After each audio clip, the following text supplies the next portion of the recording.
क्या आपको पता है कि जब 1947 में भारत को आज़ादी मिली तब सिक्किम भी भारत की तरह एक अलग देश था। भारत एक अलग देश था और सिक्किम एक अलग देश था। सिक्किम भारत का हिस्सा नहीं था, वह एक छोटा सा अलग देश था जिसका अपना राजा होता था, जिसे राजशाही या मोनार्की सिस्टम कहते हैं। 16 मई 1975 को सिक्किम भारत का हिस्सा बन गया। सिक्किम भारत का 22वां राज्य है, 22nd स्टेट। वर्तमान में एट प्रेजेंट भारत में 28 राज्य हैं, 28 स्टेट्स। पिछले वीडियो में हम लोगों ने देखा कि लेखिका मधु काकड़िया वापस लायुंग होते हुए युमथांग की ओर बढ़ने लगती है, क्योंकि कटाव से युमथांग के लिए कोई सीधा रास्ता नहीं था।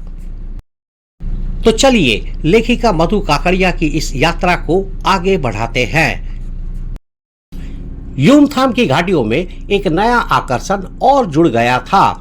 ढेरों ढेर प्रियुता और रोडोडेंड्रो के फूल।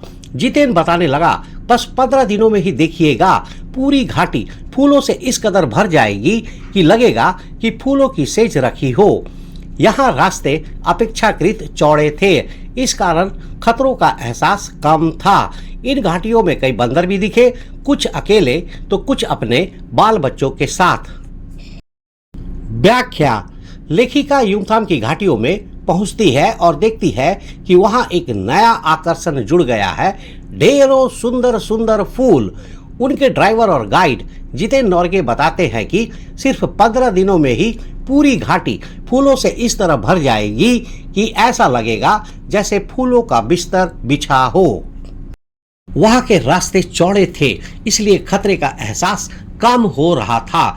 इन घाटियों में लेखिका को कई बंदर भी दिखे, कुछ अकेले तो कुछ अपने बच्चों के साथ। चौड़े रास्ते इस बात का संकेत देते हैं कि वहां सरकार, प्रशासन और स्थानीय मजदूरों ने मिलकर सड़कें बनाई थी ताकि गाड़ियां और लोग आसानी से आ जा सके। इससे पता चलता है कि युमथांग एक पर्यटन स्थल, टूरिस्ट स्पॉट के रूप में विकसित, डेवलप हो चुका था। बंदरों की मौजूदगी भी यही बताती है कि वहां पर्यटकों का, टूरिस्टों का आना जाना लगा रहता था। बंदर अक्सर उन जगहों पर रहते हैं जहां उन्हें सैलानियों से, टूरिस्ट से खाने पीने की चीजें आसानी से मिल जाती है।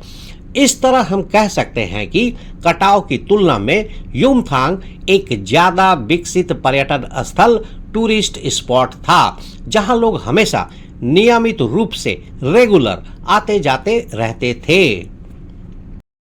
बहरहाल घाटियों, वादियों, पहाड़ों और बादलों की आंख मिचौली दिखाती पहाड़ी कबूतरों को उड़ाती हमारी जीप जब युमथांग पहुंची तो हम थोड़े निराश हुए। बर्फ से ढके कटाव के हिम शिखरों को देखने के बाद युमथांग थोड़ा फीका लगा और यह भी एहसास हुआ कि मंजिल से कहीं ज्यादा रोमांचक होता है मंजिल तक का सफर। व्याख्या। लेखिका की जीप एक बेहद खूबसूरत रास्ते से होते हुए युमथांग पहुंची। इस रास्ते में उन्होंने घाटी, वादियों, पहाड़ों और बादलों की लुका छिपी को देखा। पहाड़ी कबूतरों को उड़ाती उनकी जीप युमथांग पहुंची। परंतु लेखिका की जीप जब युमथांग पहुंची तो थोड़ी निराश हुई। ऐसा इसलिए हुआ क्योंकि उन्होंने इससे पहले कटाव की बर्फीली चोटियों को देखा था जो बहुत ही शानदार थी। उन चोटियों की सुंदरता के आगे युमथांग उन्हें थोड़ा कम सुंदर लगा। इस अनुभव से लेखिका को एक बहुत गहरी बात समझ में आई। उन्हें यह एहसास हुआ कि किसी भी जगह तक पहुंचने से ज्यादा मजा और रोमांच उस रास्ते में होता है जो हमें मंजिल तक ले जाता है। यानी असल खुशी और मजा मंजिल में नहीं बल्कि वहां तक पहुंचने के सफर में होता है। बहरहाल युमथांग में चिप्स बेचती एक सिक्किमी युवती से मैंने पूछा, क्या तुम सिक्किमी हो? नहीं, मैं इंडियन हूं, उसने जवाब दिया। सुनकर बहुत अच्छा लगा। सिक्किम के लोग भारत में मिलकर बहुत खुश हैं। जब सिक्किम स्वतंत्र रजवाड़ा था तब टूरिस्ट उद्योग इतना नहीं फला फूला था। हर एक सिक्किमी भारतीय आबोहवा में इस कदर घुल मिल गया है कि लगता ही नहीं कभी सिक्किम भारत में नहीं था। व्याख्या। लेखिका मधु काकड़िया जब युमथांग में चिप्स बेच रही एक सिक्किमी युवती से मिलती है और उससे पूछती है कि क्या वह सिक्किमी है, तो युवती जवाब देती है कि वह इंडियन है। यह सुनकर लेखिका को बहुत खुशी होती है। यह दिखाता है कि सिक्किम के लोग अब खुद को भारत का हिस्सा मानते हैं और इस बात से बहुत खुश हैं और इस पहचान पर गर्व महसूस करते हैं। पहले सिक्किम एक अलग देश था। सिक्किम भारत पे 16 मई 1975 को मिल गया था। पहले वहां पर्यटन इतना नहीं था, लेकिन जब सिक्किम भारत का हिस्सा बना तो सिक्किम के लोग भारतीय संस्कृति और समाज में बहुत अच्छे से घुल मिल गए। अब यह बिल्कुल भी नहीं लगता कि सिक्किम कभी भारत का हिस्सा नहीं था। वे भारत के साथ मिलकर बहुत खुश हैं। यह भारत की एकता और भाईचारे को बहुत खूबसूरती से दिखाता है। जीप में बैठने को हुए कि एक पहाड़ी कुत्ते ने रास्ता काट दिया। मनी ने बताया, ये पहाड़ी कुत्ते हैं, ये भौंकते नहीं हैं, ये सिर्फ चांदनी रात में ही भौंकते हैं। क्या? विस्मय और अविश्वास से मैं उसे सुनती रही। क्या समुद्र की तरह कुत्तों पर भी पूर्णिमा की चांदनी कामनाओं का ज्वार भाटा जगाती है? खैर। व्याख्या। लेखिका मधु काकड़िया की जीप को देखकर एक पहाड़ी कुत्ता रास्ते में आ गया। उनकी दोस्त मनी ने बताया कि ये कुत्ते भौंकते नहीं हैं, ये केवल चांदनी रात में ही भौंकते हैं। इससे पता चलता है कि पहाड़ी कुत्तों का व्यवहार सामान्य कुत्तों से अलग होता है। वे दिन में नहीं भौंकते। मनी की यह बात सुनकर लेखिका मधु काकड़िया बहुत हैरान और अविश्वास में थी। उन्हें यह सुनकर आश्चर्य हुआ कि क्या समुद्र की तरह पूर्णिमा की चांदनी का असर कुत्तों पर भी होता है, जिससे उनकी इच्छाएं या भावना जाग जाती है और वे भौंकने लगते हैं। उन्होंने चांदनी रात का संबंध समुद्र में आने वाले ज्वार भाटे, tides, high tide, low tides से जोड़ा और सोचा कि शायद चांद की रोशनी का असर इन कुत्तों की भावनाओं पर भी होता है। यह हमें सिखाती है कि प्रकृति में हर जीव का अपना एक खास व्यवहार होता है। लौटती यात्रा में जीप में भी जितेन हमें रकम रकम की जानकारियां देता रहा। मैडम, यहाँ एक पत्थर है जिस पर गुरु नानक के फुटप्रिंट हैं। कहते हैं यहाँ गुरु नानक की थाली से थोड़े से चावल छिटक कर बाहर गिर गए थे। जिस जगह चावल छिटक कर गिरे थे वहां चावल की खेती होती है। व्याख्या। अब लेखिका मधु काकड़िया युमथांग से वापस लौट रही थी तो उनकी जीप में बैठा ड्राइवर और गाइड, जिसका नाम जितेन नॉर्गे था, वह उन्हें रास्ते में बहुत सारी कहानियां और जानकारियां बता रहा था। जितेन ने उन्हें बताया कि रास्ते में एक पत्थर है जिस पर गुरु नानक जी के पैरों के निशान हैं। जितेन ने एक और कहानी बताई कि एक बार गुरु नानक जी की थाली से थोड़े से चावल छिटक कर बिखर कर गिर गए थे। जिस जगह पर वे चावल गिरे थे वहां अब चावल की खेती होती है। इससे पता चलता है कि सिक्किम में कई धार्मिक मान्यताएं और कहानियां प्रचलित है जिनका संबंध महान संतों से है। यह दिखाता है कि जितेन को सिर्फ रास्ते और जगहों की जानकारी नहीं थी, बल्कि उसे वहां की स्थानीय कहानियों और मान्यताओं का भी ज्ञान था। करीब 3-4 किलोमीटर बाद ही उसने फिर उंगली दिखाई। मैडम, इसे खेदुम कहते हैं। यह पूरा लगभग 1 किलोमीटर का एरिया है। यहाँ देवी देवताओं का निवास है। यहाँ जो गंदगी फैलाएगा वह मर जाएगा। तुम लोग पहाड़ों पर गंदगी नहीं फैलाते? उसने जीभ निकालते हुए कहा। नहीं मैडम, पहाड़, नदी, झरने, हम इनकी पूजा करते हैं। इन्हें गंदा करेंगे तो हम मर जाएंगे। तभी गैंगटॉक इतना सुंदर है। मैंने कहा, गैंगटॉक नहीं मैडम, गंतोक कहिए। इसका असली नाम गंतोक है। गंतोक का मतलब है पहाड़। व्याख्या। जितेन नॉर्गे ने थोड़ी दूर जाने के बाद फिर से उंगली से इशारा करते हुए कहा, मैडम इसे खेदुम कहते हैं। यह लगभग 1 किलोमीटर का इलाका है और यहाँ देवी देवताओं का वास होता है। जो यहाँ गंदगी फैलाएगा वह मर जाएगा। यह सुनकर लेखिका ने पूछा, तो क्या तुम लोग पहाड़ों पर गंदगी नहीं फैलाते? जितेन ने अपनी जीभ बाहर निकालकर हैरानी से जवाब दिया, नहीं मैडम, हम पहाड़, नदी और झरनों की पूजा करते हैं। अगर हम इन्हें गंदा करेंगे तो हम मर जाएंगे। इसके बाद लेखिका ने कहा, तभी तो गंगटॉक इतना सुंदर है। जितेन ने लेखिका को सही करते हुए कहा, मैडम इसे गंगटॉक नहीं गंतौक कहिए। इसका असली नाम गंतौक है, जिसका मतलब है पहाड़। मैं कुछ पूछती कि वह फिर चालू हो गया, मैडम युमथांग भी पहले टूरिस्ट स्पॉट नहीं था। यह तो सिक्किम जब भारत में मिला उसके भी कई वर्षों बाद भारतीय आर्मी के कप्तान शेखर दत्ता के दिमाग में आया कि यहाँ सिर्फ फौजियों को रखकर क्या होगा। घाटियों के बीच रास्ते निकालकर इसे टूरिस्ट स्पॉट बनाया जा सकता है। आप देखिए, अभी भी रास्ते बन रहे हैं। हाँ, रास्ते अभी भी बन ही रहे हैं। नए नए स्थानों की खोज अभी भी जारी है। शायद मनुष्य की इसी असमाप्त खोज का नाम सौंदर्य है। मन ही मन मैं कहती हूँ। जीप आगे बढ़ने लगती है। व्याख्या।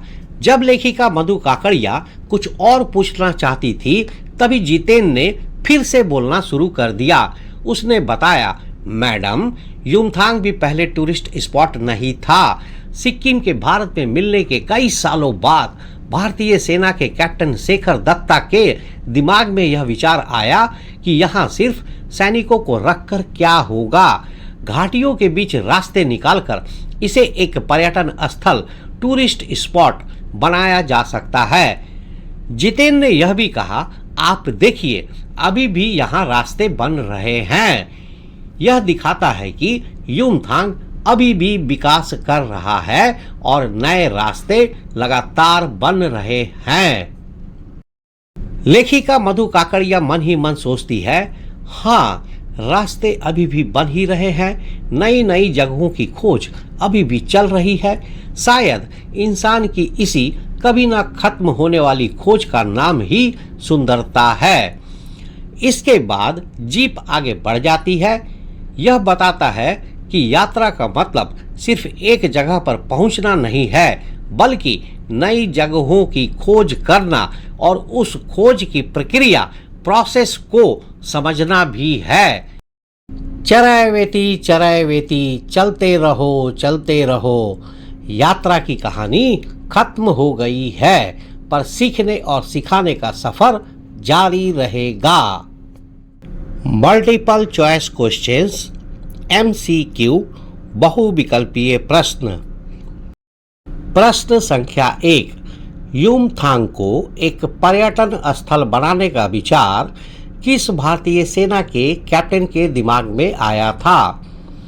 Captain Vikram Batra, captain Shekhar Dutta, captain Manoj Kumar Pandey, captain Saurabh Kalia. सही उत्तर कैप्टन शेखर दत्ता।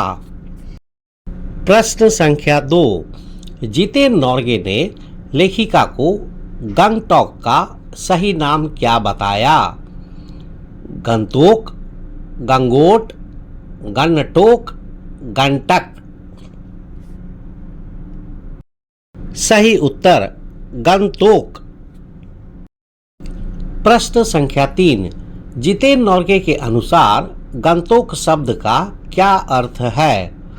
सुंदर जगह, पहाड़, घाटी, नदियों का संगम। सही उत्तर पहाड़।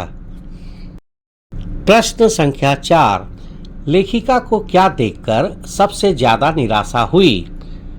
युमथांग में बहुत ज्यादा भीड़ देखकर, वहां की सड़कें खराब होने के कारण, युमथांग की सुंदरता को कटाव की तुलना में कम पाकर, वहां खाने पीने की चीजें ना मिलने के कारण। सही उत्तर, युमथांग की सुंदरता को कटाव की तुलना में कम पाकर। प्रश्न संख्या 5, पहाड़ी कुत्तों के बारे में लेखिका को क्या जानकारी मिली? वे केवल दिन में भौंकते हैं, वे केवल रात में भौंकते हैं, वे केवल चांदनी रात में भौंकते हैं, वे बिल्कुल नहीं भौंकते। सही उत्तर, वे केवल चांदनी रात में भौंकते हैं। प्रश्न संख्या 6, लेखिका की यात्रा के दौरान उन्हें खेदुम नामक जगह के बारे में क्या जानकारी मिली? यह एक प्रसिद्ध बाजार था, यहाँ प्राचीन मंदिर थे, यहाँ 1 किलोमीटर का इलाका था जहाँ देवी देवताओं का वास माना जाता था। यह एक ऐसा रास्ता था जो केवल सैनिकों के लिए था। सही उत्तर, यह 1 किलोमीटर का इलाका था जहां देवी देवताओं का वास माना जाता था। प्रश्न संख्या 7, गुरु नानक जी से जुड़ी किस कहानी का जिक्र ड्राइवर जितेन नॉर्गे ने लेखिका को बताया? उन्होंने एक झरना बनाया था, उनकी थाली से चावल छिटक कर गिरे थे जहां अब चावल की खेती होती है, उन्होंने एक मंदिर का निर्माण किया था, उन्होंने एक पहाड़ को सीधा खड़ा किया था। सही उत्तर, उनकी थाली से चावल छिटक कर गिरे थे जहां अब चावल की खेती होती है। प्रश्न संख्या 8, इस यात्रा के अनुभव से लेखिका को क्या सबसे गहरी बात समझ में आई? सफर से ज्यादा मंजिल महत्वपूर्ण होती है। असल खुशी और मजा मंजिल में नहीं बल्कि वहां तक पहुंचने के सफर में होता है। पहाड़ों पर घूमना बहुत महंगा है। प्रकृति को कभी गंदा नहीं करना चाहिए।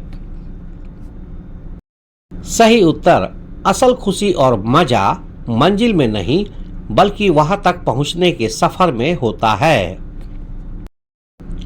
इस वीडियो में बताए गए सभी मुख्य पॉइंट्स आपकी परीक्षा के लिए बहुत इंपॉर्टेंट है। अगर आप इन्हें याद रखेंगे तो आप आसानी से अच्छे मार्क्स ला सकते हैं। तो यहाँ पर हमारी यह रोमांचक यात्रा समाप्त होती है। लेखिका मधु काकड़िया की यह यात्रा सिर्फ पहाड़ों की सैर नहीं थी बल्कि यह भारत के एक अनछुए हिस्से को समझने का सफर था। अगले वीडियो में हम फिर मिलेंगे एक नए अध्याय के साथ, चैप्टर के साथ। तब तक के लिए अपना ख्याल रखें और पढ़ते रहें। थैंक यू, धन्यवाद, जय हिंद।